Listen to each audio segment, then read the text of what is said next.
سلاسن اقسم علیہن و احدثکم حدیثا فاحفظوہ۔ حضور فرمایا تین چیزیں ایسی ہیں کہ جن پر میں اللہ کی قسم کھاتا ہوں۔ وہ کون سی تین چیزیں ہیں جس پر حضور نے قسم کھا کے ان کو بیان کیا؟ اب سنیے اور سماعت کیجیے۔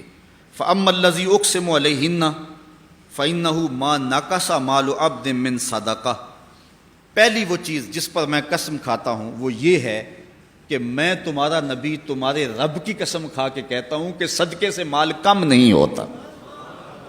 حضور فرمائیے میں قسم کھا کے کہتا ہوں جو مرضی ہو صدقے سے مال کم۔ شیطان کہتا ہے کم ہوگا، یعدکم الفقر، وہ تمہیں فقر کی دعوت دیتا ہے۔ تمہارا اکاؤنٹنٹ کہتا ہے اتنے پیسے کم ہو جائیں گے، کمپیوٹر پہ حساب کریں گے تو اتنے پیسے کم ہو جائیں گے، کیلکولیٹر حساب دیتا ہے کہ اتنے پیسے تمہارے کم ہو جائیں گے، لیکن رب کہتا ہے نہیں، پیسے کم نہیں ہوں گے، پیسے بڑھ جائیں گے۔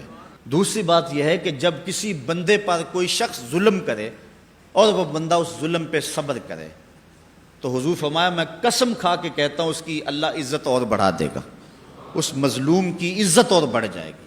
اور تیسری چیز حضور نے ارشاد فرمائی وَلَا فَتَحَ عَبْدٌ بَابَ مَسْأَلَةٍ إِلَّا فَتَحَ اللَّهُ عَلَيْهِ بَابُ فَقْرٍ۔ جب کوئی بندہ سوال کا دروازہ کھول دیتا ہے، مانگنا شروع کر دیتا ہے، حضور فرماتے ہیں میں قسم کھا کے کہتا ہوں کہ پھر ساری زندگی اس کی محتاجی ختم نہیں ہوگی، اللہ اس کے لیے محتاجی کا دروازہ کھول دیتا ہے۔